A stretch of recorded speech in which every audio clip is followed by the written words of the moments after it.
जान्छौँ हामी ढिला भो आज मेरो बेमा दाई बोलाउँछु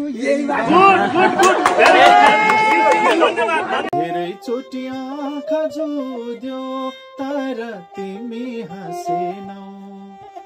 2 दिनको जिन्दगीमा के हुने हो हाँसी राखना माया बोली राखना हाँसी राखना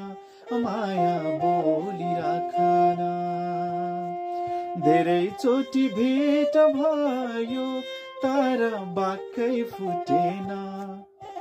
बोल्न त मन लाग्छ बोली फुटेन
आँसु बगाउने